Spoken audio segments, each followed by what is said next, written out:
Vale, ya está grabando. Hola a todos, buenas tardes, ¿cómo estáis? Bueno, pues vamos a empezar la clase del tema 5. Voy a compartir pantalla. A ver, bien, ya creo que se puede ver. Hola, Yomaira, buenos días. Bueno, vais llegando, incorporándoos poco a poco.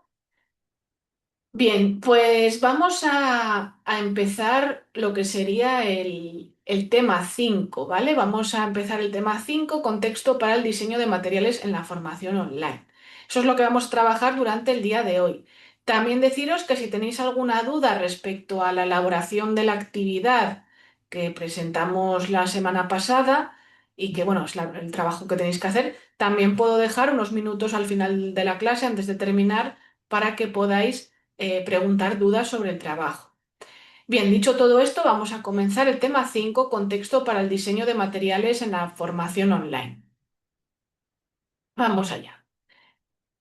Bueno, pues este es el esquema. Lo que tenemos que tener en cuenta es que el modelo pedagógico va a condicionar el diseño instruccional y es muy importante tener muy claro cómo está definido el modelo pedagógico, ¿no? Y la contextualización del aprendizaje online.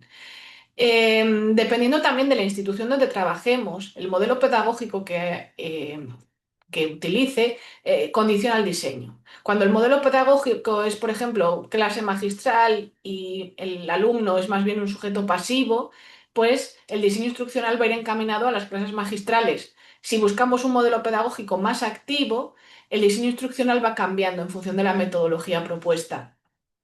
Va a cambiar los objetivos, los contenidos, los recursos, las actividades, la evaluación y todo ello pues va a estar condicionado. Básicamente esto es lo que vamos a ver en el tema de hoy. Vamos a ir desgranando todos estos aspectos de la contextualización del modelo pedagógico y los elementos del diseño instruccional, ¿vale? Pues esto sería lo que vamos a ver en la sesión de hoy.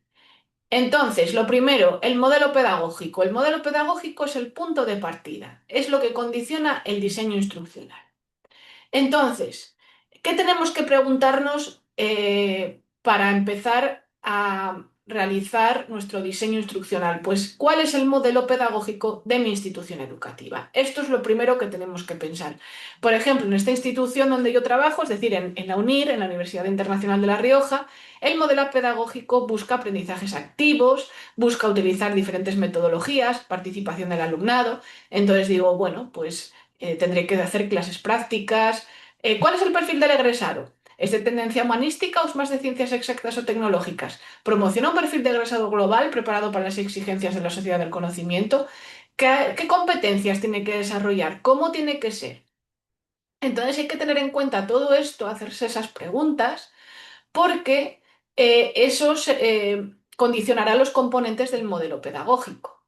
Tendremos pues un modelo pedagógico online en el que haya encuentros virtuales, en el que haya material multimedia, en el que haya diferentes sistemas de comunicación, en el que haya recursos de aprendizaje variados, interactivos, en el que se creen comunidades de aprendizaje, en el que se utilicen diferentes y diversas aplicaciones informáticas y también que incluso pueda existir un sistema de tutorías. ¿Vale? Estos son componentes que hay que tener en cuenta en el diseño instruccional. Por lo tanto, nosotros cuando vamos a empezar a hacer un diseño instruccional, vamos a generar esos contenidos, esas actividades y lo vamos a preparar todo, lo primero que tenemos que hacer es la contextualización. ¿eh? Hay que adaptar los cursos online al entorno social, laboral y tecnológico de los estudiantes. La contextualización es tener en cuenta todo, tener en cuenta cómo son los estudiantes, cómo es el contexto, qué edad tienen, qué nivel educativo, cómo son, qué es lo que necesitan. Contextualizar, por lo tanto, es diseñar con sentido, con propósito y con pertinencia, básicamente.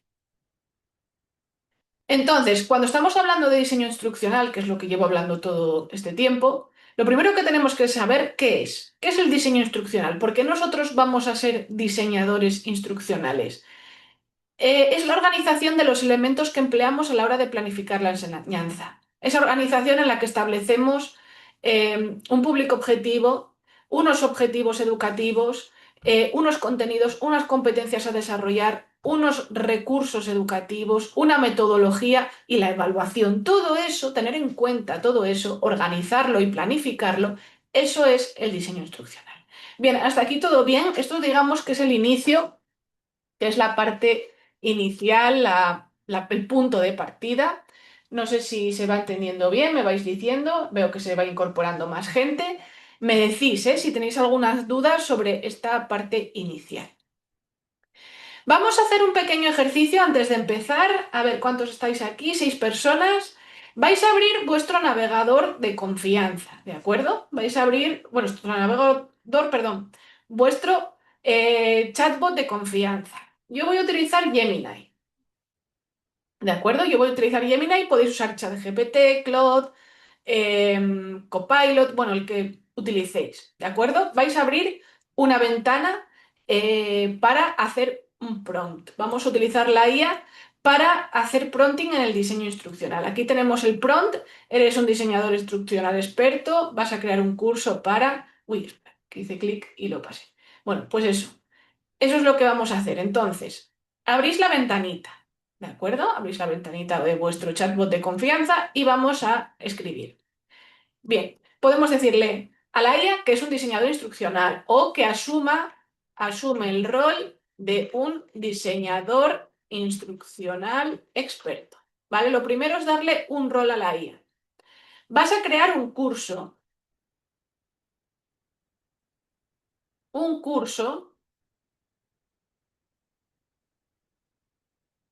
y aquí indicamos el nivel educativo, ¿vale? Yo voy a poner, pues vamos a crear un curso para estudiantes de segundo de educación secundaria obligatoria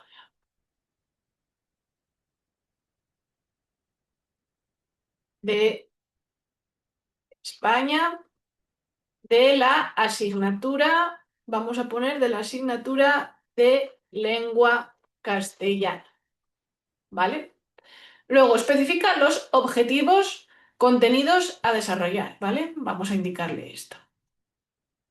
Especifica los objetivos contenidos a desarrollar, competencias, podemos indicarle si son específicas, competencias clave y específicas, la descripción de las actividades para cada tema y la evaluación. Ya le hemos dicho lo que queremos que haga. Ahora tenemos que decirle que queremos que sea con una metodología activa. Podemos elegirla nosotros, por ejemplo, gamificación, aprendizaje basado en juegos, eh, aprendizaje basado en problemas, aprendizaje basado en proyectos, aprendizaje colaborativo, cooperativo. Hay muchas metodologías. Vamos a dejar que elija. Quiero que sea con alguna metodología activa para fomentar la participación, uy, ¿qué puse aquí yo? Participación de los estudiantes. Bien, además, agrega rúbricas de evaluación para cada actividad. Podemos incluso indicarle cómo queremos que sean las rúbricas y demás. Bien, una vez tenemos el prompt, yo os recomiendo siempre que busquéis nivel de pensamiento avanzado o nivel razonamiento dentro de la IA y que no dejéis el estándar, que siempre añadáis la resolución de problemas complejos para que haga una mejor devolución, ¿vale? Hasta aquí todo bien, vais haciendo el prompt, os voy a copiar el prompt que yo he hecho por si queréis utilizarlo como base. ¿De acuerdo? Aquí. Os lo he pegado en el chat. Lo que quiero es que probéis a hacer vuestros prompts para diseño instruccional. Bien, ya lo tenemos, este prompt. Vamos a ver qué nos devuelve la IA.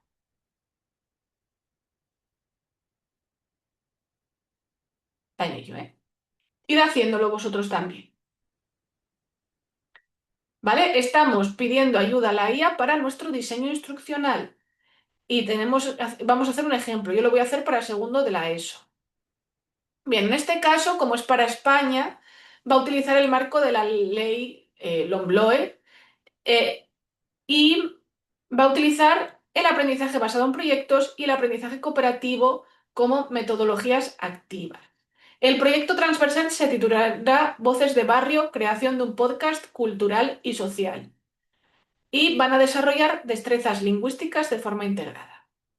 Aquí tenemos el marco curricular. Objetivos del curso, con los objetivos enunciados en infinitivo, van a trabajar, desarrollar la comprensión y expresión oral y escrita, van a fomentar el pensamiento crítico a través del análisis y redacción de textos argumentativos, familiarizar al alumnado con la literatura juvenil y clásica, promoviendo la escritura creativa y aprender a trabajar de forma colaborativa y digital en la producción de un producto final real. Siempre que pidamos a la IA que nos devuelva información, tenemos que leerla con detenimiento, adaptarla si algo no nos convence, basándonos en nuestro propio criterio pedagógico, y tenemos que revisar que lo que nos ha devuelto tiene sentido. Nos dice las competencias clave de la LOMLOE. Si nosotros vamos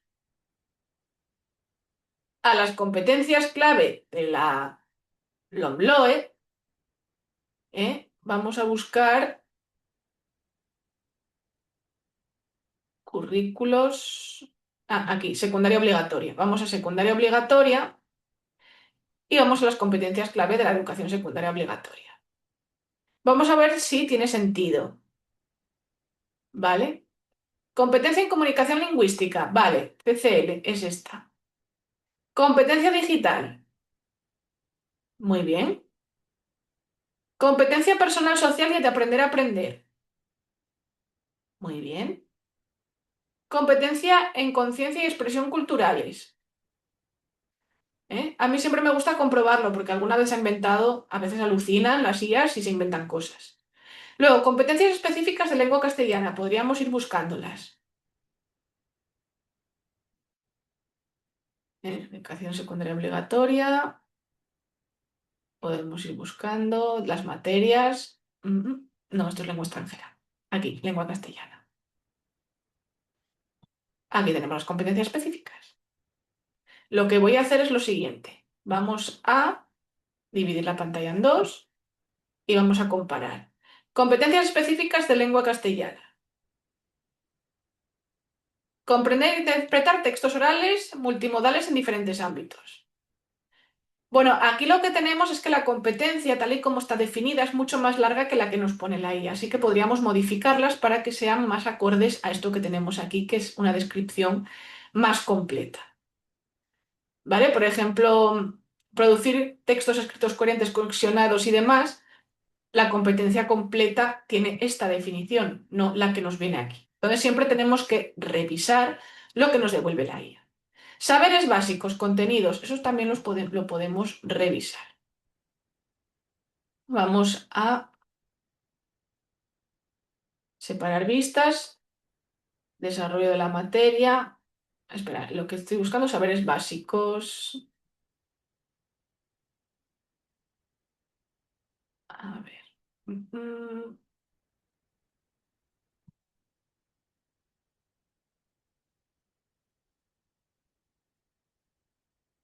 competencias específicas, criterios de evaluación, saberes básicos, aquí está. Ahora que ya los tengo ahí, vamos a revisar. Bloquear. Las lenguas y sus hablantes. La diversidad lingüística de España. Sería este, yo creo. Sí, es este. Pero bueno, no lo pone tal cual viene en la ley. Lo pone un poco a su manera. Comunicación. Textos periodísticos, la noticia, la entrevista. Habría que ir revisando aquí. Bloque C, educación literaria. Aquí está, educación literaria. Y luego reflexión sobre la lengua. Bloque D. Y nos pone oración simple, tal, tal. Bueno, habría que revisarlo para que se enmarcara más en lo que viene aquí. Estructura de temas. Vamos a seguir viendo lo que nos ha diseñado. El proyecto se divide en 4 bloques temáticos. Tema 1, reporteros del siglo XXI, nos ponen los contenidos que van a ver y la actividad. En grupos de 4 los alumnos elegirán una problemática de su entorno. Deberán redactar una noticia escrita y preparar un guión para realizar una entrevista grabada a un experto o a un vecino. Bueno, luego, tema 2, en mi opinión. Argumentación, tal, tal, tal. Actividad. Los alumnos prepararán un debate, cara a cara para el podcast. Luego, tema 3, contenido de género narrativo y dramático. Los alumnos leerán una selección de leyendas o relatos cortos actuales y luego adaptarán esto a un guión. Tema 4, corrección estilística, elipsis, marcadores discursivos. Actividad, montaje final de las secciones anteriores. Entrevista más debate más ficción sonora.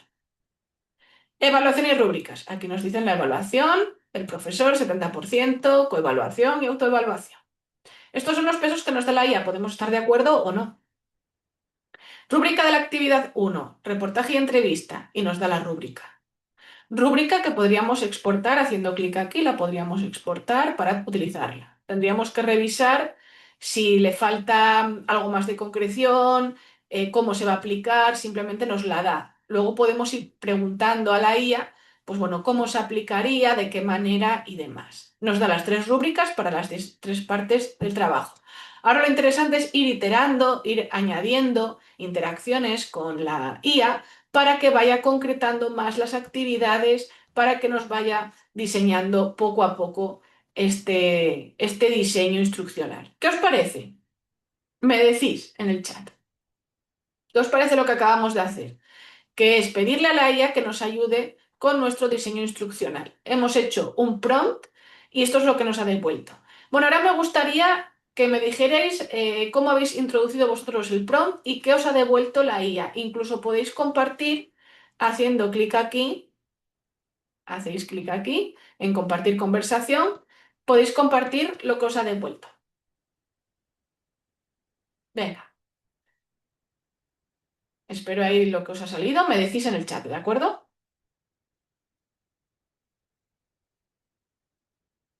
A ver, ¿lo habéis podido hacer? Me decís. ¿Me decís si lo habéis podido hacer?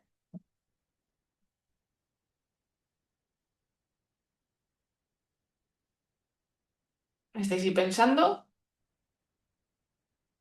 ¿Estáis ahí? Venga, no sé si me estáis escuchando, ¿no? Yo espero que sí. A ver, ¿habéis logrado hacer vuestro prompt en la IA de diseño instruccional? Venga, ¿cuántas personas estáis? 10. Venga, tiene que haber alguien que haya hecho la actividad que estamos haciendo. Ponéis ese prompt o uno modificado con vuestra realidad en vuestra IA y me compartís la devolución que os ha dado.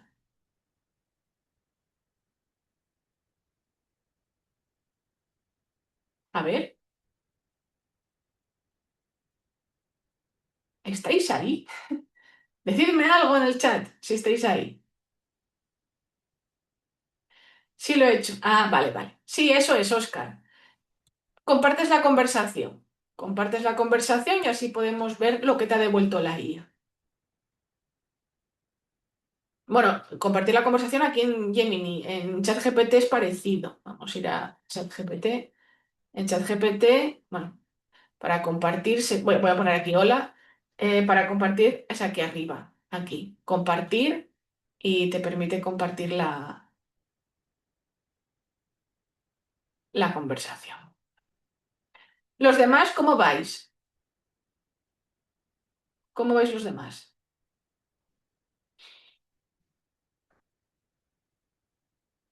¿Vais haciéndolo? ¿Tenéis alguna dificultad? ¿Necesitáis ayuda? Me decís en el chat. Bien, Oscar nos comparte su devolución. En su caso es asignatura de cálculo, cálculo de una variable. ¿Vale? En este caso sería cálculo. Bien, para estudiantes de ingeniería y ciencias. En este caso es para Ecuador. Y aquí tenemos los objetivos del curso, los contenidos y el cronograma, que también lo podemos descargar, la tabla, las competencias clave y específicas. Y en este caso las metodologías activas han sido la clase invertida o flipped classroom, el peer instruction, aprendizaje basado en problemas y laboratorios computacionales, utilizando programas como GeoGebra, y Python para programar y demás. Actividades por tema. Bien, tareas semanales y nos indican, bueno, los problemas a hacer, entrega digital y luego las rúbricas. Evaluación final y retroalimentación. Aquí nos dicen los pesos, tareas, quizzes, proyecto, laboratorio, examen final y participación. Y algunas recomendaciones. Aquí lo interesante sería ir iterando, ir pidiéndole que nos vaya concretando cada uno de los bloques. Pero vemos que ha hecho pues, la base del diseño instruccional: objetivos, contenidos, cronograma, competencias, metodología, actividades, evaluación y recomendaciones. O sea, tenemos todo esto. Muy bien, Óscar, muchas gracias por pasarnos la devolución que ha hecho la IA. Los demás, si la vais haciendo, compartid vuestra devolución en el chat, ¿de acuerdo? Para poder observarlo. Ahora vosotros lo que tendréis que hacer es hacer una lectura de esa devolución y ver si a nivel de legislación bueno, pues va realmente en la línea de lo que se espera, tal y como hemos hecho con el ejemplo que hice, y luego con vuestro propio criterio pedagógico también comprobar que tenga sentido lo que os ha devuelto la IA. Bien, este sería, pues este primer ejercicio de prompting en el diseño instruccional sería para que veáis que la IA os puede ayudar mucho en el diseño instruccional, y es muy interesante porque os puede ofrecer, pues, la especificación de todos esos aspectos del diseño instruccional. Más cosas, vamos a seguir.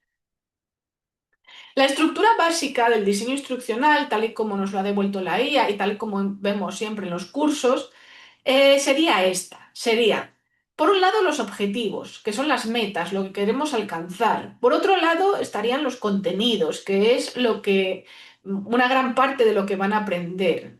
Luego estarían las actividades, que es la forma de aplicar, de ir creando y haciendo, pues, esas tareas que permiten conectar esos aprendizajes en los estudiantes y poner en marcha, pues, sus competencias, las destrezas y demás. Luego estarían los recursos, que es lo que se necesita para poder trabajar. Luego estaría la metodología, que en función de la metodología pues se adaptará a todo lo demás. Y por último, la evaluación. Todo ello dentro de una organización temporal, es decir, hay una fecha de inicio, una fecha final, hay unos plazos de entrega de actividades, tiene toda una organización a lo largo del tiempo. Lo primero que tenemos que saber dentro del diseño instruccional son los objetivos. Los objetivos son fundamentales porque es para qué se hace todo esto, ¿eh? Es la finalidad, constituyen el hilo conductor de la acción formativa, ¿eh?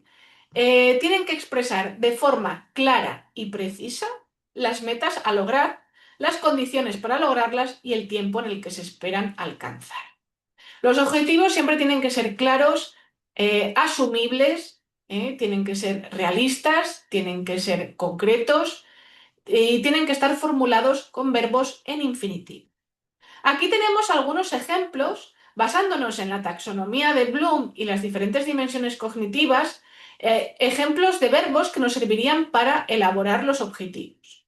Hay que pensar, cuando hablamos de la taxonomía de Bloom, que es esta pirámide de aquí, Bloom organiza las actividades en función de los procesos cognitivos que requiere. Por lo tanto, tenemos las actividades más sencillas, que serían recordar y comprender, a las más complejas, que serían crear y evaluar. Entonces, nosotros, cuando diseñamos actividades dentro del diseño instruccional, tenemos que diseñar variedad de actividades. Tiene que haber actividades en las que el alumno recuerde algo, ¿no? Enumera, recuerda. También tiene que haber actividades en las que él pueda mostrar que no solo recuerda algo, sino que también lo comprende, algo un poco más profundo, ¿no? Que puede, pues eso, resumir algo, recontarlo. Luego estaría la aplicación. La aplicación ya es cuando puedes emplear lo aprendido en ejemplos concretos, ¿eh? Ilustras, relatas. Y luego ya vamos a procesos cognitivos de orden superior, como analizar. Pedimos que el alumno haga una tarea en la que él tenga que analizar, comparar, contrastar, examinar y pueda realizar un análisis. Después, además del análisis, llegamos a evaluar. Evaluar ya no es solo que tú analices algo, es que emitas un juicio. Es que juzgues, es que puedas debatir, puedes argumentar, predecir. Y por último, la más compleja de todas, que sería crear. Cuando la persona es capaz de diseñar, planificar, crear un producto, una evidencia de aprendizaje o defender un punto de vista de forma argumentada y completa. Pues eso sería crear. Entonces, cuando nosotros creamos los objetivos educativos, lo ideal es hacerlo también pensando en estas dimensiones de la taxonomía de Bloom. Porque si solo hacemos objetivos para que los alumnos recuerden algo, vamos a obviar todo lo demás. Entonces es muy importante que haya objetivos para los diferentes niveles de la taxonomía de Bloom. Y aquí tenemos una tabla que conecta las dimensiones cognitivas con la taxonomía de Bloom. Hechos, conceptos, procesos, procedimientos, principios metacognitivos. Lo ideal es que haya objetivos con todos estos tipos y todas estas dimensiones. Bien, pregunta que os hago. ¿Cómo formuláis vosotros los objetivos? Me decís en el chat.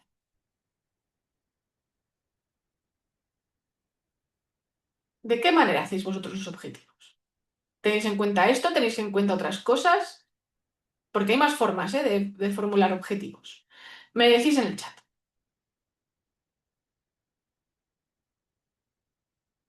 Venga, intentad participar un poco, que si no la clase estoy hablando yo la hora y media. Podéis activar el micrófono si queréis. Dice Óscar si lo hago con el uso de la taxonomía de Bloom. Muy bien, gracias Óscar. ¿Los demás? Venga, que aquí hay 11 personas. Tiene que haber alguien más que esté atendiendo la clase y pueda responder a la pregunta. ¿Cómo hacéis vuestros objetivos educativos? Bueno, y pensándolo, a ver, dice Carlos, Bloom también, muchas gracias Carlos. Carlos Jefferson y luego Carlos Xavier nos dice si aplicó la taxonomía de Bloom. Muy bien, muchas gracias por responder, perfecto. Me dice Jorge, anteriormente no lo había hecho teniendo en cuenta la taxonomía de Bloom, sino más orientado a la finalidad del objetivo. Oscar nos dice, dependiendo del nivel cognitivo esperado, vamos armando los resultados de aprendizaje. Objetivos SMART, nos dice Eric. Es muy interesante lo de los objetivos SMART. Es una forma de hacer los objetivos. Voy a ver si os los enseño en una página web. A ver aquí. Fijaos, los objetivos SMART. A ver, nos pone lo que significa cada letra. Bueno, que he ido a una página que no nos pone el grafiquillo. A mí me gusta mucho. A ver, un grafiquillo que hay. Este gráfico. Este me gusta mucho en los objetivos SMART. Aquí se ve mejor. Aquí, los objetivos SMART que utiliza Eric es que sea específico, medible, alcanzable, relevante y temporal. Es decir, aquí es una forma de formular objetivos teniendo en cuenta estos 5 aspectos. Porque si un objetivo no es medible, luego no puedes construirlo bien a la hora de luego de evaluar. Y que sea alcanzable. Si ponemos objetivos que no pueden alcanzarse, que son demasiado genéricos o imposibles, pues tampoco sirven. Entonces tienen que ser también relevantes, que sean adecuados para el aprendizaje de ese alumno y que tengan sentido. Y luego tienen que estar organizados tanto temporalmente y ser específicos. Entonces, está muy bien, esta es una forma de hacer objetivos, ¿eh? La forma SMART. Hay más todavía formas de hacer los objetivos, pero es importante tener en cuenta todo esto. Y Gabriela nos dice que con la taxonomía de Bloom, pero considerando que puedan ser medibles y cuantificables. Efectivamente. Muy bien, todas vuestras aportaciones muy útiles. Gracias por participar. Pues sí, todo eso hay que tenerlo en cuenta para formular objetivos de forma correcta. Bien, a ver, vamos a pasar a la siguiente página. Bien, una vez vistos los objetivos, lo siguiente que tenemos que tener en cuenta dentro del diseño instruccional son los contenidos, ¿vale?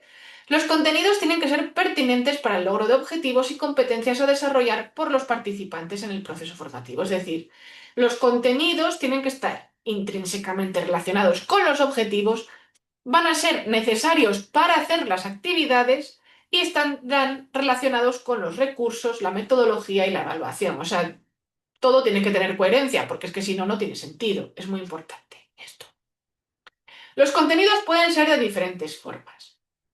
Pueden ser declarativos, históricos, procedimentales, dependiendo de la asignatura y de lo que estemos viendo.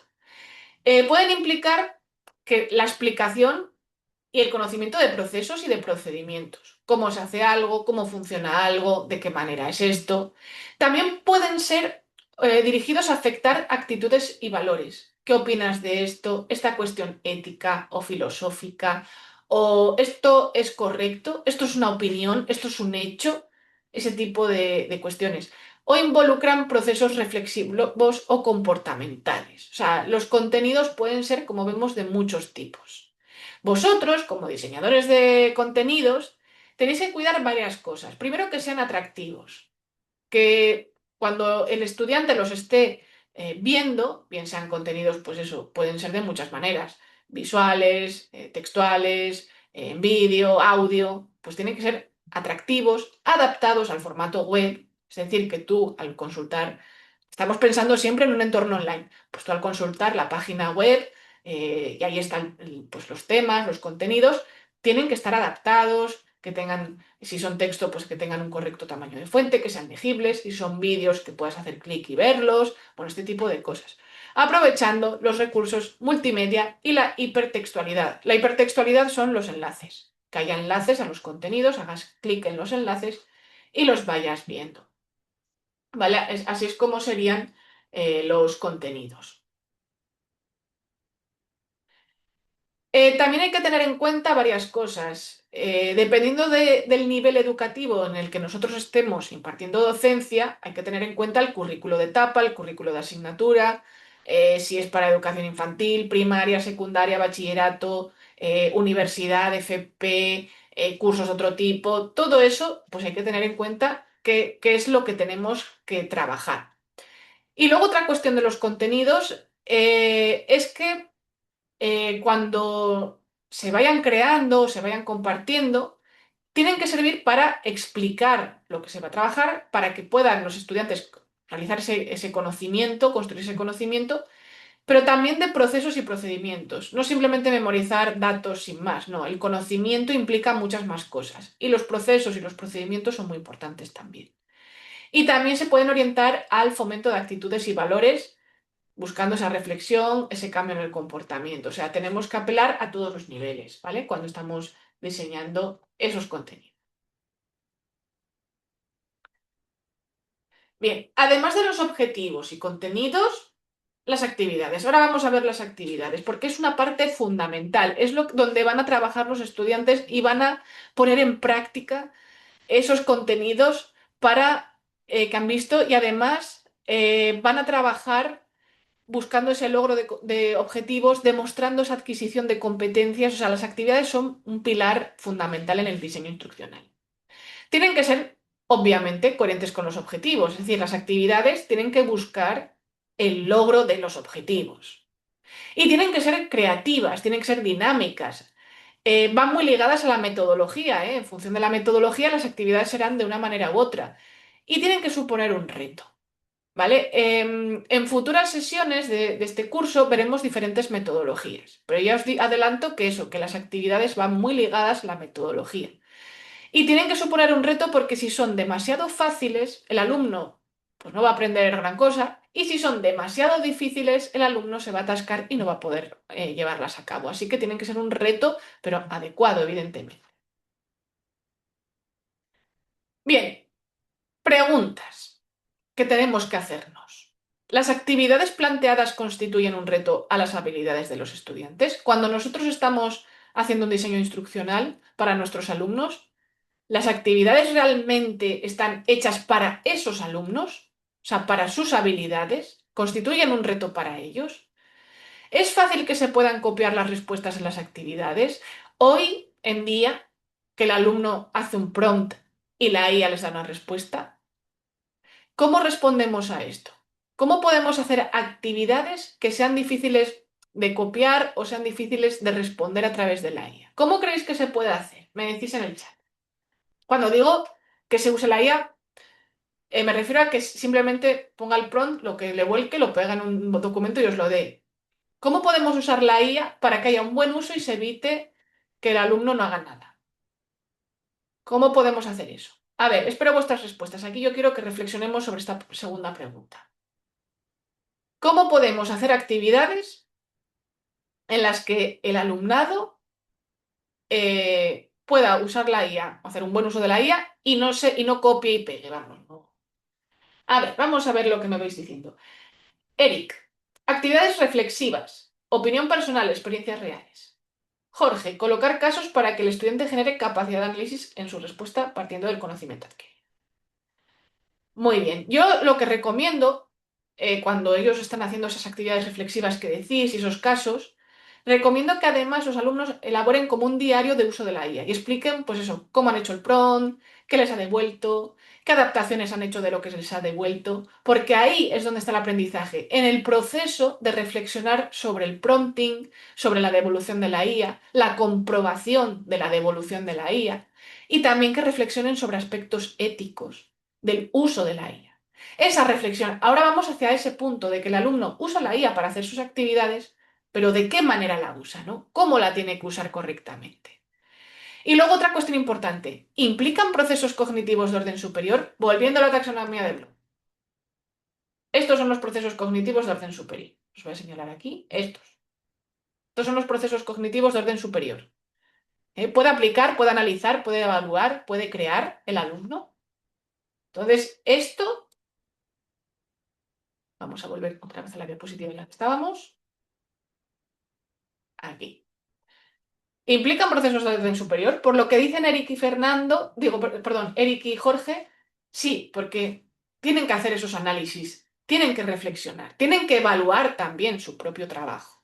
Incluso crear o diseñar algún proyecto, una resolución de un caso, todo eso, pues implican procesos de orden superior. Entonces, pensadlo, reflexionarlo, porque esto es muy importante en el diseño instruccional. Estas actividades, y hoy en día, con la IA, tenemos que pensar muy bien las actividades para que el alumno pueda realmente demostrar esa reflexión.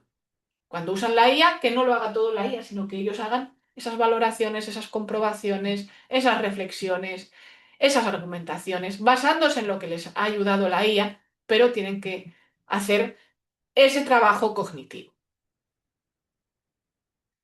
Bien, algunos ejemplos de actividades pedagógicas. Tenemos aquí algunas: lecturas, audiovisuales y estudio autodirigido. Esto es algo que puede hacer el alumno por su cuenta, ¿no? Puede leer documentos, ver presentaciones, ayudarse de la IA para hacer resúmenes, ver vídeos, escuchar audios, lecciones interactivas. Esto son actividades, pues muy de, pues eso, para comprender, ¿no? De comprensión. Luego, tareas individuales y trabajo en proyectos grupales. Esto es algo que también puede hacer el estudiante, ¿no? Trabajar en un proyecto, en un grupo o individualmente. En grupo es muy interesante porque también podemos solicitarles a los estudiantes que expliquen pues, cómo han hecho la actividad, cómo se han reunido, pues iban mediando entre las opiniones de cada uno, bueno, todo esto. Los alumnos pueden comentar las tareas de los compañeros también. Luego, compartir reflexiones, intercambiar ideas sobre las actividades del curso, contribuir compartiendo sus conocimientos en un ámbito concreto. Esto también, ¿no? Ese tipo de reflexiones también ayuda. Y luego debates iniciados por el profesor sobre temas específicos, foros de preguntas y cuestiones de los estudiantes. Aquí en los debates suelen utilizar mucho la IA, pero lo interesante es que argumenten, que reflexionen sobre pues, este tipo de prácticas, ¿no? De qué es lo que devuelve, qué sesgos puede haber. La validación y analizar los sesgos cuando usamos la IA para hacer actividades es muy importante. Entonces, bueno, nosotros en general podemos definir que las actividades pueden ser básicamente de tres formas: métodos expositivos, métodos de aplicación y métodos colaborativos. Los métodos expositivos, pues que hagan presentaciones, estudios de caso, ejemplos desarrollados y demostraciones. Entonces ahí los alumnos van a hacer ese tipo de actividades. Esto está muy bien porque cuando ellos exponen, esa exposición que hacen ellos mismos la hacen ellos. O sea, ellos van explicando con sus palabras las cosas, van desarrollando los ejemplos y la preparación de esa exposición también es un aprendizaje. Luego están los métodos de aplicación. Método de demostración práctica, se hace una demostración, luego ellos lo ponen en la práctica. Luego también se les puede dar materiales de apoyo para que elaboren su trabajo. También hacer diferentes ejercicios, actividades y resoluciones de casos. Otra que a mí me parece muy interesante son los juegos de rol, que también podemos utilizar la IA, porque como la IA puede asumir diferentes roles, nosotros también podemos asumir un rol y comunicarnos con la IA como si fuera pues un profesional específico o una persona en concreto. Luego tenemos las simulaciones, que se utilizan mucho dependiendo de la asignatura, y los juegos serios. Los serious games o juegos serios son videojuegos creados para aprender. Entonces nosotros podemos hacer actividades basadas en videojuegos para desarrollar ciertos aprendizajes. Yo he utilizado videojuegos para desarrollo de competencias, aprendizaje de contenidos matemáticos, lingüísticos, de ciencias naturales y pueden funcionar muy bien porque tienen un componente lúdico y motivador.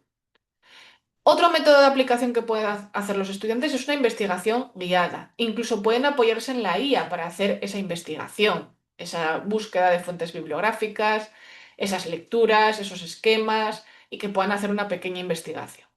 Y luego los trabajos de aprendizaje basado en proyectos. Ellos desarrollan un proyecto y pueden hacerlo.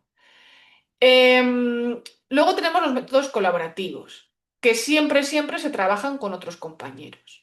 Puede haber una discusión guiada en línea, puede ser en directo durante las clases presenciales, puede ser a través de un foro. Luego tenemos el trabajo colaborativo, es decir, varios alumnos pueden trabajar en grupos, colaborando, organizándose ellos mismos, estableciendo ellos mismos las tareas para pues, la consecución de esa tarea.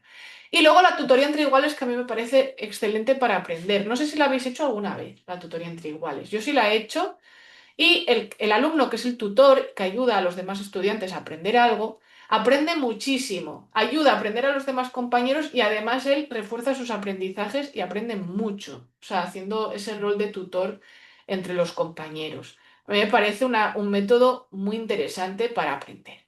Y estos son eso, tipos de actividades que podemos utilizar como diseñadores instruccionales dentro de lo que sería la enseñanza. Hasta aquí todo bien, ¿tenéis alguna duda? Voy a parar aquí un momento a ver si alguien tiene alguna duda, alguien que pues haya perdido o me quiera preguntar algo. Me decís, ¿todo bien?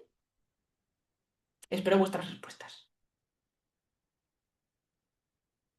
A ver,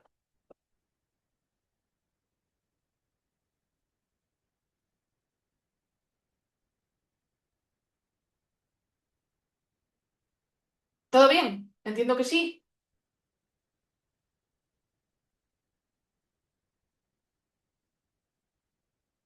A ver, si es que, no sé si es que os llega la señal como mucho después.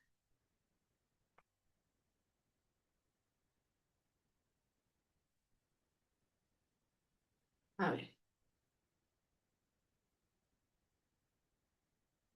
voy a poneroslo en el chat. ¿Alguna duda? ¿No hay dudas? Bueno, como no decís nada, entiendo que no hay dudas si no me interrumpís, o sea, me mandéis un mensaje y ya. Va claro, profesora. Vale, gracias, Oscar, gracias, Jorge, perfecto. Bien, seguimos.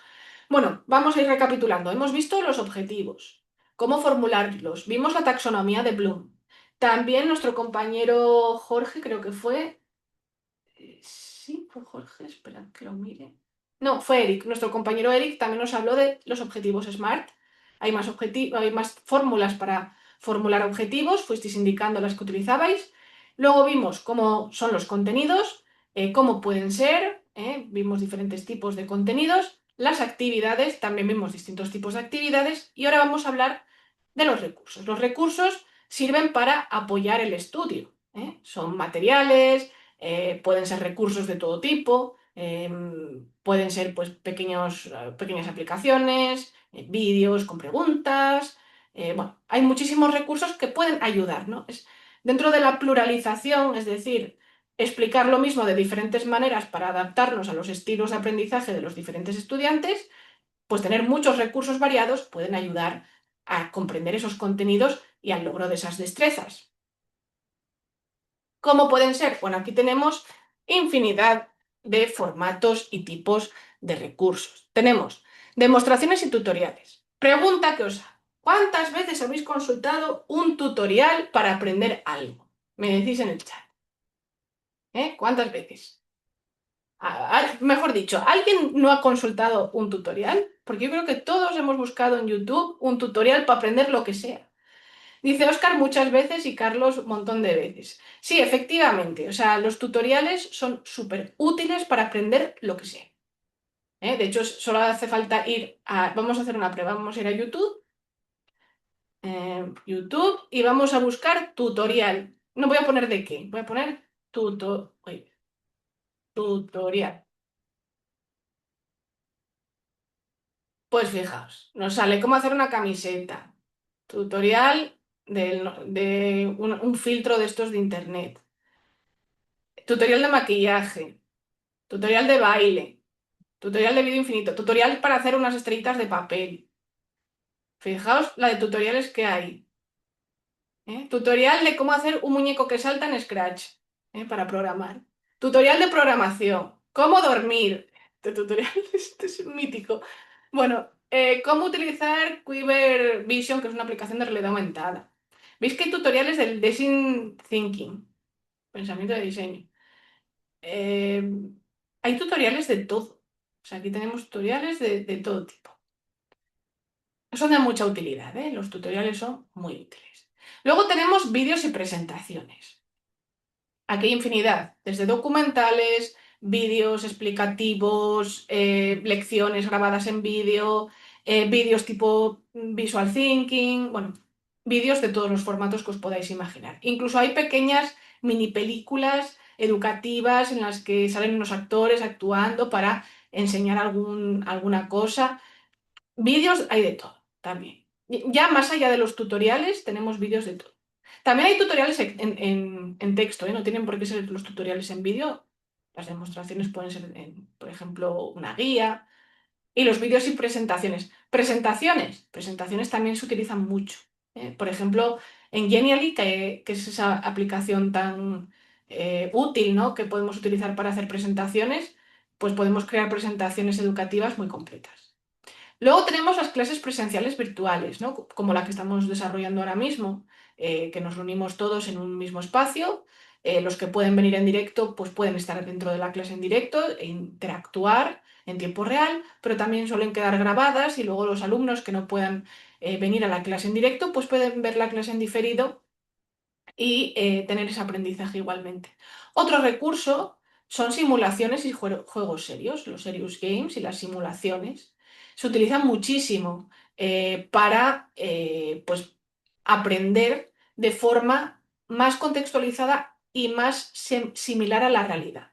Porque hay veces que nosotros no tenemos, por ejemplo, medios para un laboratorio, para un robot o para lo que sea, y a través de una simulación podemos hacer esos aprendizajes sin tener que, pues, no sé, comprar un montón de elementos para hacerlo en la realidad. O incluso podemos hacer, mediante simulación, pruebas de cosas que pueden ser peligrosas, por ejemplo, una simulación de un laboratorio químico y que podría ser corrosivo o peligroso, pues podemos hacer una simulación en un entorno completamente seguro y podemos desarrollar esos aprendizajes y hacer esos experimentos. Entonces, las simulaciones y los juegos serios son muy importantes como recursos. Luego tenemos las imágenes y las infografías. La imagen es el recurso más utilizado en la educación, porque nosotros podemos aprender mucho viendo una imagen. Si yo os digo, bueno, vamos a estudiar las hojas. La hoja de la planta pues tiene forma de no sé qué, existe no sé cuánto, yo os los puedo explicar y está muy bien. Pero a que es mucho más fácil si yo os pongo una imagen de la hoja y os digo lo que es el ápice, la base, la nerviación, el margen. Y cuando hablamos de la forma de la lámina, os digo, pues mira, una ovalada es así, la cordada es así y luego tienes la hoja ovalada y la reniforme y la flavelada. Entonces tú sí dices, bueno, pues mira, ya sé cómo es la flavelada porque tiene esta forma. Entonces, aquí en este caso, con la imagen vemos muy claramente, por ejemplo, las formas de las hojas, si estuviéramos estudiando esto. Entonces es muy importante la imagen. Y luego tenemos las infografías, ¿no? Si nosotros buscamos infografías, las infografías en Internet y además la IA nos generan infografías. Vamos a ver algún ejemplo de infografía. Aquí tenemos, pues, son estas imágenes que combinan texto y también iconos, eh, imágenes, dibujos, colores, combinan todos esos elementos de diseño para explicar cuestiones complejas. Por ejemplo, aquí tenemos una infografía sobre el COVID. A ver si nos deja verla en grande. Aquí la tenemos.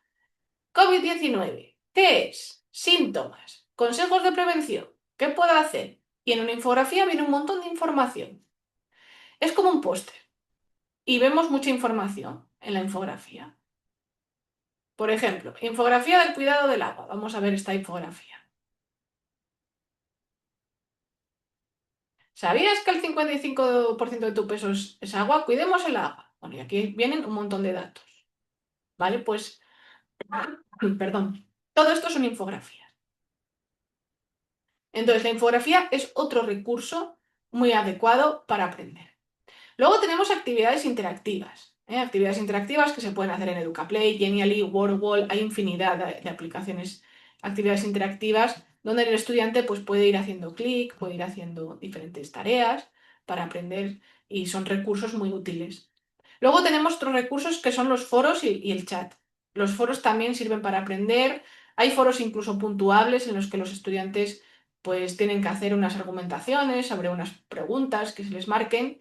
Y luego los chats también son un buen recurso porque podemos ir interactuando en tiempo real rápidamente.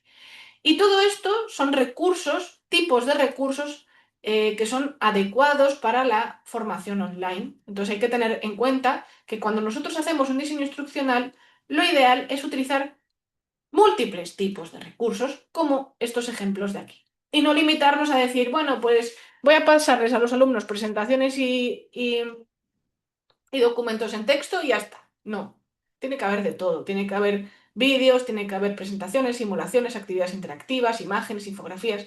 Si hay variedad, hay muchos tipos de recursos, va a ser más adecuado y vamos a ayudar más a nuestros estudiantes. Bien, y ahora vamos a pasar la evaluación. Es verdad que la metodología, vamos a ir viendo metodologías a lo largo de los temas de este curso. Vamos a saltar a la evaluación. La evaluación es el proceso continuo y coherente, y tiene que ser un proceso continuo y coherente con el nivel cognitivo. Es lo que nos va a permitir medir los aprendizajes de los estudiantes. Y además es algo que tiene que ser continuo, tiene que darle un feedback al alumno y tenemos que buscar una evaluación formativa. Aquí tenemos los tipos de evaluación. ¿eh? Lo que se recomienda, pues que haya primero una evaluación diagnóstica. Una evaluación diagnóstica es la que se hace al inicio de la docencia, al inicio de la situación de aprendizaje, unidad didáctica.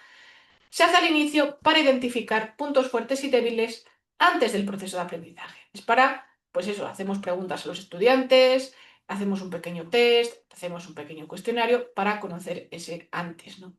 Luego tenemos la evaluación formativa, que es esa tan importante que es la continua, se hace durante todo el proceso y se va dando al alumno un feedback o retroalimentación para que pueda ir mejorando. Y luego tenemos la evaluación sumativa o final, que mide el rendimiento del estudiante al final del proceso de aprendizaje. Entonces, sabiendo los tipos de evaluación y sabiendo que ya hemos planificado objetivos, unos contenidos, actividades, pues tiene que ser coherente con todo lo que hemos planificado. O sea, la evaluación la tenemos que planificar ya pensando en que tiene que haber diagnóstica formativa y sumativa. ¿Cómo podemos hacer la evaluación con la IA? ¿Vale? ¿Cómo podemos hacer esto? Porque claro, nosotros, lo que os decía al principio, cuando pensamos en las actividades, tenemos que pensar que los alumnos van a utilizar la IA. Entonces, cuando nosotros vamos a evaluar, tenemos que tener en cuenta la IA. Entonces, hay unos aspectos claves. Limitaciones del marco jurídico actual. Digamos que ahora estamos en el momento en el que tenemos que ir pensando cómo podemos adaptarnos y cómo se puede hacer. Hay una necesidad de revisión normativa de las normas, tanto de los centros como a nivel de legislación. Tenemos que poder reconocer la intervención humana, saber qué ha hecho el humano, saber qué ha hecho la máquina. Hay, por tanto, desafíos éticos y de transparencia. Hay desafíos éticos y de transparencia a la hora de utilizar la IA. El uso ético, cómo fomentarlo en los alumnos, cómo lo usamos nosotros, cómo lo usan ellos. Y la transparencia, dónde lo he utilizado, para qué, cómo, de qué manera. Y las propuestas regulatorias emergentes que ya van apareciendo. Recomendaciones para afrontar el desafío de los derechos de autor y la propiedad intelectual en el mundo de la IA. Pues tenemos que formarnos y formar a los estudiantes y alfabetizarlos en cuestiones de derechos de autor.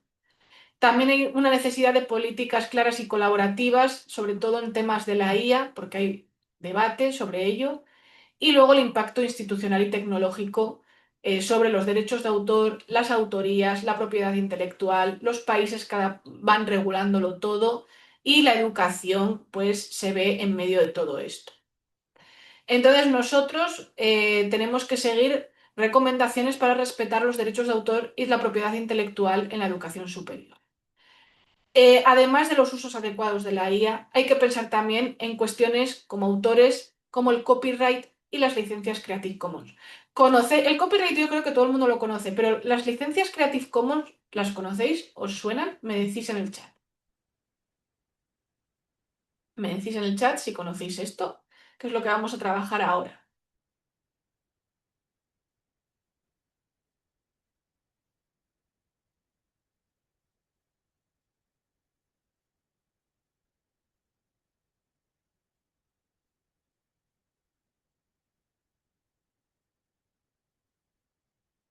No, vale, no conocéis las licencias Creative Commons. Vale, las licencias Creative Commons son licencias que nosotros como autores podemos dar a nuestras obras. Y a diferencia del copyright, que tiene todos los derechos reservados y ve la obra como un producto de consumo del que nosotros podemos tener derechos de explotación económica, los Creative Commons son muy parecidos al dominio público, pero tienen ciertas limitaciones para ser utilizado ese material. Entonces, vamos a verlas. Espera, la reflexión la he puesto aquí. Vale, antes de verlas vamos a hacer esta reflexión. Vale, voy a poner aquí eh, unas diapositivas de Peer Deck para que hagamos la reflexión, pero me acabo de dar cuenta de que una de las diapositivas que puse no admite respuestas. A ver,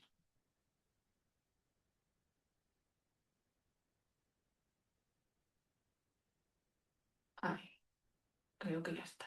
Creo que lo he hecho bien. Bueno, si no funciona, lo vuelvo a ver. Un segundito, os voy a lanzar el Peer Deck y así reflexionamos aquí.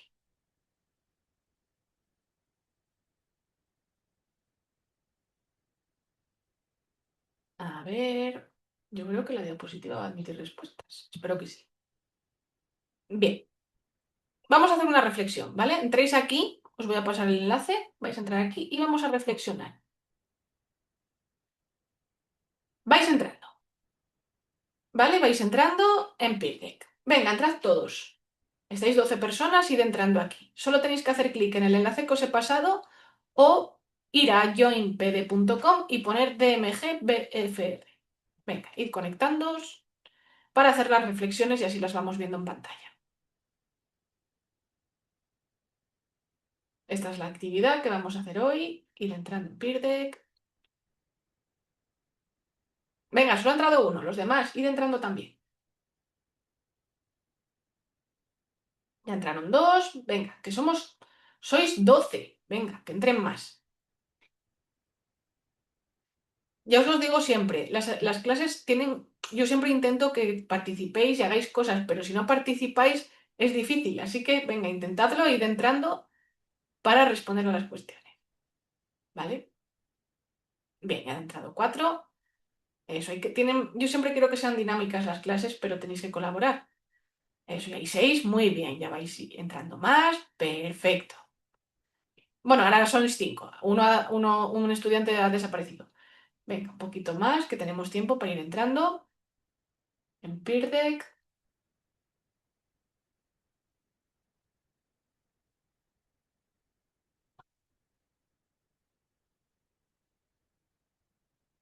5, ¿no entra nadie más? Venga, los demás, id entrando.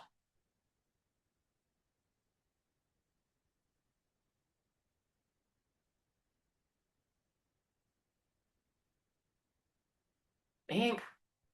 Bueno, estáis 5. Vamos a empezar con los 5. Los demás podéis ir incorporándoos a medida que vamos a... Bien, ya estamos 6, perfecto. Vamos a empezar. Bueno, bien, en el rol de estudiantes.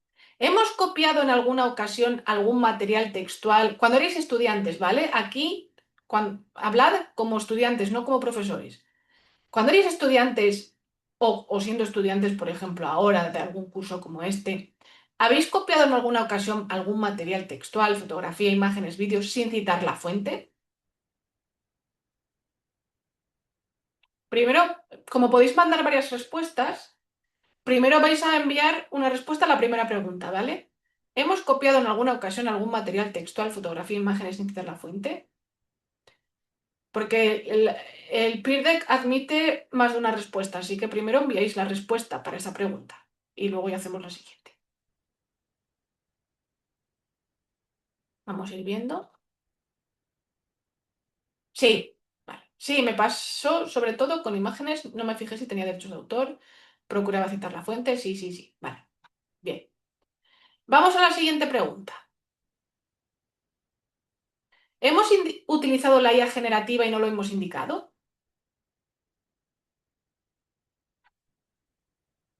A ver dónde pone la respuesta. Ah, las van poniendo debajo. Vale. No, vale. O sea, se van poniendo las respuestas debajo de las demás. Siempre he ubicado el uso de la IA. Vale, en este caso, bueno, vamos a daros tiempo para que escribáis. La pregunta es, ¿hemos utilizado IA generativa y no lo hemos indicado?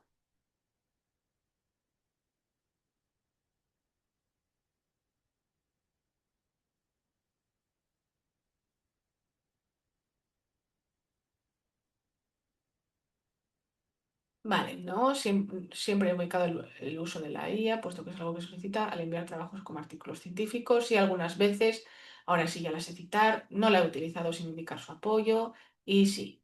Bueno, aquí tenemos un poco de todo también. Vale. Y ahora vamos a la siguiente pregunta. ¿Hemos tomado información de alguna web, texto, publicación y no siempre indicábamos de dónde lo tomábamos? ¿Y hemos citado siempre correctamente a los autores consultados? Ahora ya pues respondéis a todo y explicáis un poco, pues eso, cuando sois estudiantes, estamos en el rol de estudiantes, eso, habéis utilizado la IA, tomado información, habéis citado siempre correctamente, sí o no, vais indicándolo.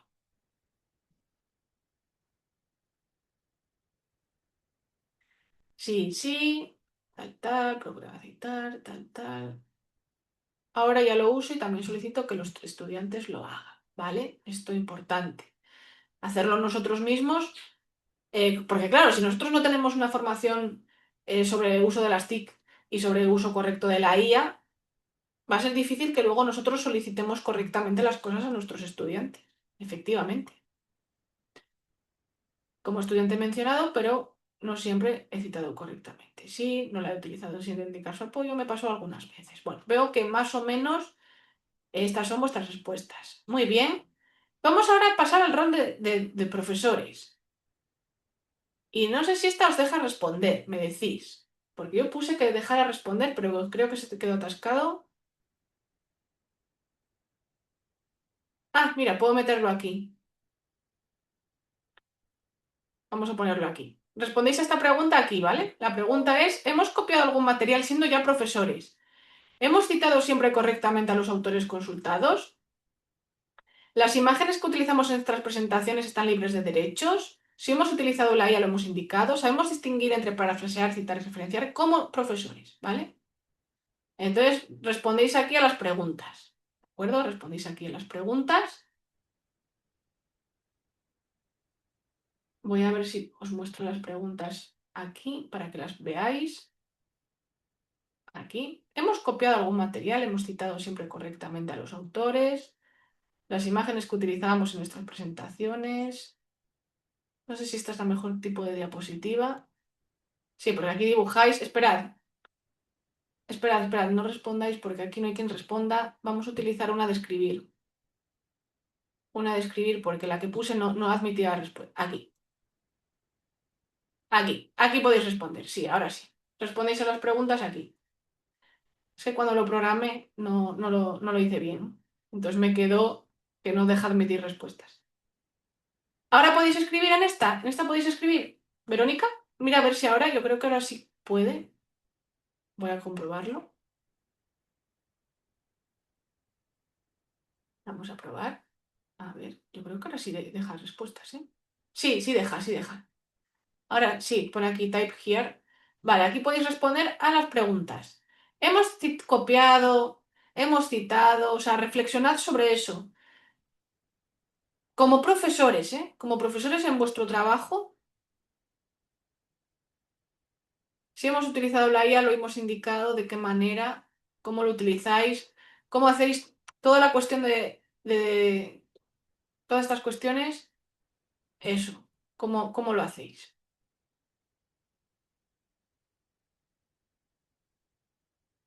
Vais respondiendo ahí. Hemos copiado algún material, hemos citado siempre correctamente los autores consultados. Las imágenes que utilizamos en nuestras presentaciones están libres de derechos. Sabemos distinguir entre parafrasear, citar, referenciar, siendo profesores.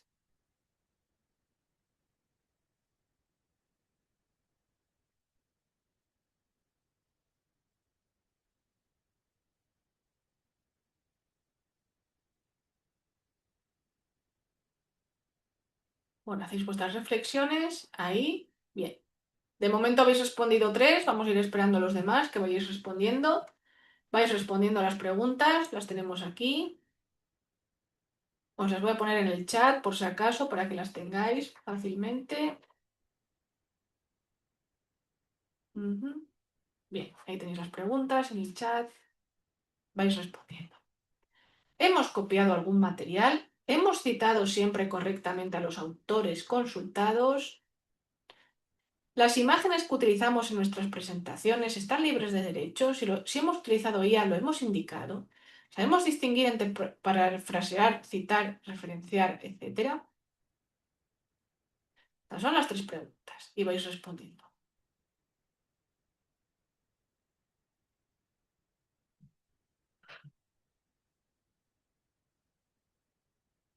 Bueno, vamos a ver cómo van.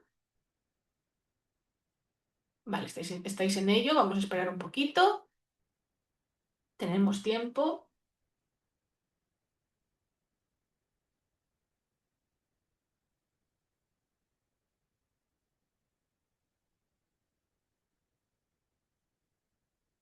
Tenemos tiempo todavía. He puesto esto y ahora, a ver, aquí. Ahí está. Bien, vamos a ir viendo las respuestas. Venga. A ver, vaya, la han borrado. No he mencionado que he usado IA en algunas ocasiones para hacer las presentaciones en PowerPoint porque el material lo he solicitado que se genere una vez revisado documentos. He copiado algunas imágenes sin poner la fuente, pero ahora ya lo hago. Uno, si he citado correctamente las fuentes partiendo de las normas APA vigentes. He citado siempre el material utilizado de otros autores. Ante las imágenes estoy atento a la etiqueta del pie de texto donde dice si tiene o no derechos de autor. Las imágenes utilizadas están libres de derechos, sí. Bueno, esto es una reflexión muy... Sí, falta un poco más, pero ok. Vale, muy bien, muy bien. Veo vuestras opiniones muy interesantes. Están muy bien. Muchas gracias. Y bueno, pues vamos a dejar esto ahí de momento hemos hecho nuestras reflexiones y vamos a hablar de las licencias Creative Commons, ¿vale? Bien, Creative Commons surge, ya os digo, para que las personas pongan sus propias licencias a sus productos, ¿no? Pues haces una presentación, una guía, un libro y aquí están las licencias. ¿Por qué no carga? A ver, pues no se ha quedado ahí pensando. No funciona el enlace. Ah, ahora. Espera. Ahora sí. Yo creo que. Sí, aquí está. Seguro que esto lo habéis visto alguna vez, ¿os suena? Estas plaquitas, como esta de aquí. ¿Os suenan? Porque están en muchos trabajos. Esto tiene una licencia Creative Commons de atribución, de compartir igual, de sin obra, ¿cómo es? Compartir igual. También tenemos la de que no haya explotación de la obra. Vamos a traducirlo al castellano para que los veáis, ¿veis? Esta es la de atribución. Esta permite esta es la de compartir igual, esta es la de sin obra derivada, esta es la de que no se puede hacer, o sea, un uso comercial, y luego estas son las combinaciones de varios pictogramas. Son 4 pictogramas cuyas combinaciones nos dan las licencias, ¿vale? Esto es lo que serían las licencias Creative Commons. Entonces nosotros cuando vemos esto en por ejemplo, una presentación en PowerPoint en la que tenemos esta. Pues nosotros si utilizamos esa presentación para nuestras clases o publicarla en nuestra página web, tenemos que darle crédito a la persona que lo ha creado. Si ese producto tiene esta licencia, que le hemos puesto nosotros, la ha puesto el autor, sería que hay que dar crédito a la persona que lo ha creado y además las obras derivadas tienen que compartirse con la misma licencia que la obra original. Esta otra licencia significa que hay que dar reconocimiento al autor, pero que no admite las obras derivadas, que tiene que compartirse la obra tal y como ha sido creada de forma original. Esta es que no permite un uso comercial, es decir, esta obra yo puedo utilizarla, puedo modificarla, pero no puedo hacer un uso comercial de ella. Y luego esto sería pues la de atribución no comercial y que sea compartida las obras derivadas con la misma licencia, es decir, de atribución no comercial también. Y luego esta sería para reconocimiento no comercial y sin obra derivada. Solo se puede compartir la obra de esta manera. ¿Se entiende más o menos? Esto es lo que serían las licencias Creative Commons. Entonces nosotros cuando utilizamos algo que está bajo esta licencia, pues tenemos que tener en cuenta esto y nosotros podemos añadir licencias a nuestras obras.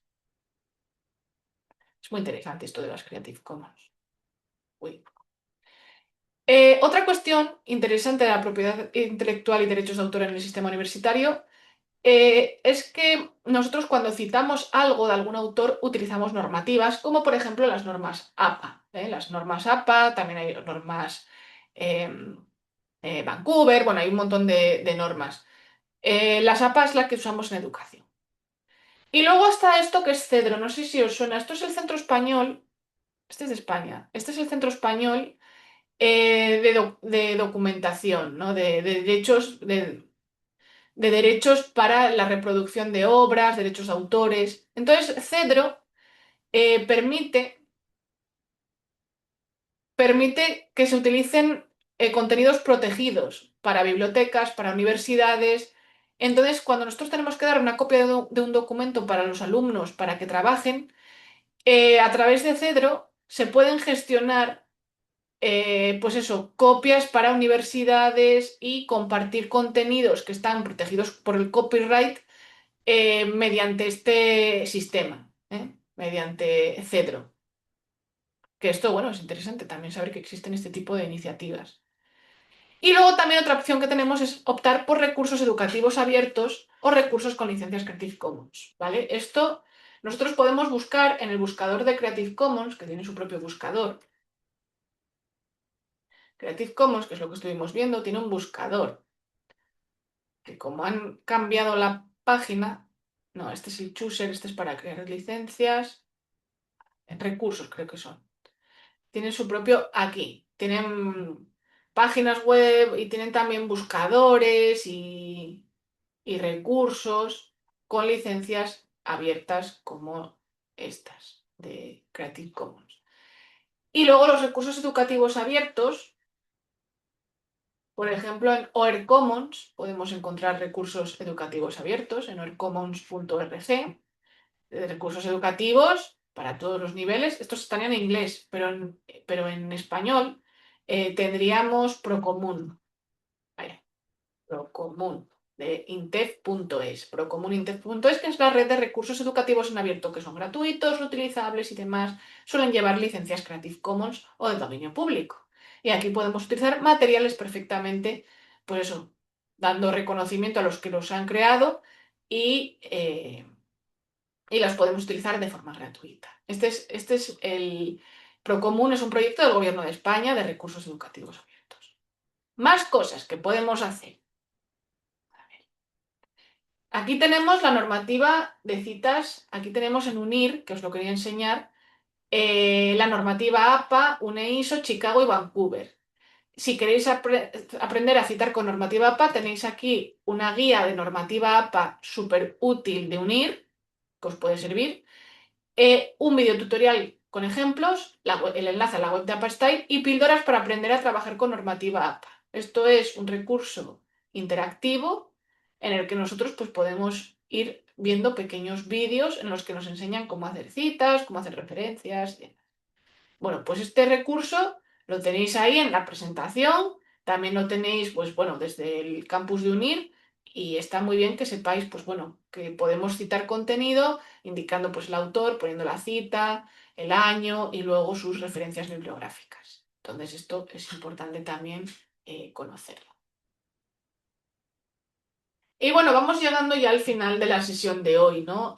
Otra cuestión importante en este sentido, dentro de todo esto que estamos viendo de cómo hacer ese diseño instruccional, es la secuenciación.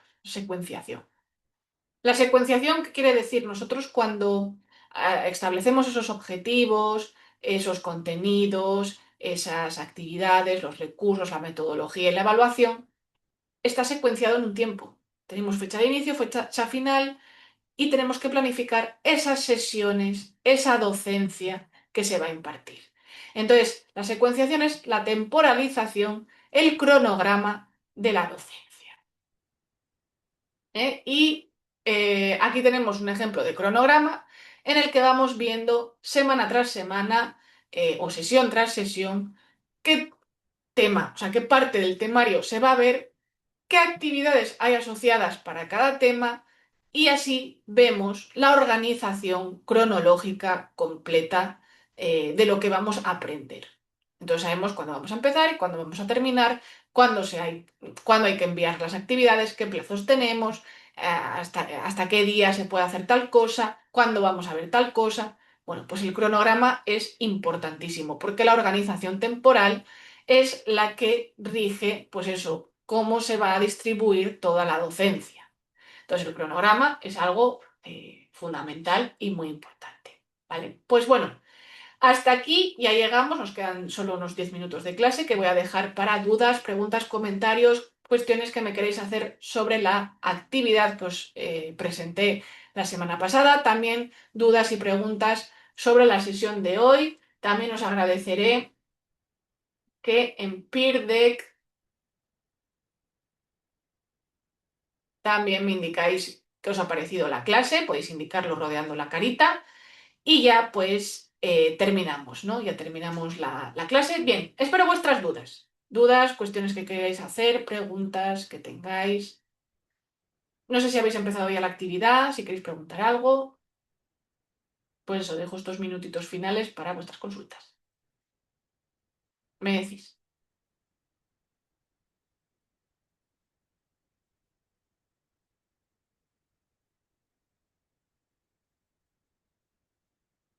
¿Tenéis alguna duda? Podéis escribirla en el chat.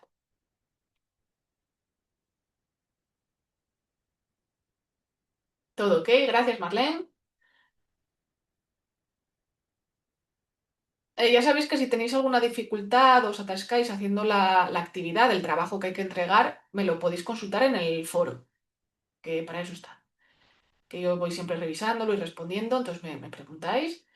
Y también ahora en directo. Bien, aquí tenemos una duda. Jorge, algunas entidades de formación utilizan la herramienta Turnitin para verificar que no haya plagio en los trabajos. Sí, sí, por ejemplo, UNIR sí también utiliza Turnitin. Sí. Eh, a ver, se utiliza como una criba. Por ejemplo, estás haciendo un trabajo fin de grado y yo que llevo años dirigiendo trabajos fin de grado y trabajos fin de máster, sí, hay alumnos que copian y pegan medio trabajo de otra persona y te lo pegan ahí. Entonces, ese tipo de herramientas pueden servir para, pues eso, para detectar el plagio. Pero aún así, hay alumnos que copian un trabajo, lo mandan para frasear a la IA y ya no va a dar coincidencia en Turnitin. Entonces, bueno, malas praxis siempre hay, ¿no? Pero sí, se utiliza Turnitin para eso, Jorge, sí. Para ver si no hay copiado y pegado y es original. Pero ya os digo, la IA ahora mismo eh, pues modifica eso, modifica eso. Y además, ¿hasta qué punto puedes determinar que algo lo ha escrito la IA o lo ha escrito una persona? Yo he hecho pruebas y hay veces que me dicen estas herramientas, este texto tiene un 60% de IA y dices, pues si lo he escrito yo. Entonces, hay veces que se detecta muy fácilmente que eso no lo ha hecho una persona, pero cada vez es más difícil. Hay veces que no. Entonces, bueno, hay mucho ahí que reflexionar. Bueno, más dudas, más observaciones que queréis hacer. Es muy interesante, esto que me estáis comentando. ¿Alguna consulta? ¿Dudas, preguntas, comentarios? ¿Todo bien? ¿Se ha entendido bien el tema que hemos visto hoy? ¿Todo claro? Vale, muchas gracias, Jorge. ¿Los demás? Todo muy bien, gracias, Oscar. Bueno, pues veo que todo bien, que no tenéis dudas. Bueno, a medida que vayáis haciendo la tarea, seguro que van surgiendo dudas en próximas clases. Así que bueno, desearos un buen inicio de semana y nos vemos en la próxima sesión la semana que viene. Que tengáis una buena semana y ánimo con el trabajo. Muy bien, hasta pronto. Excelente día para todos. Gracias. Muy bien.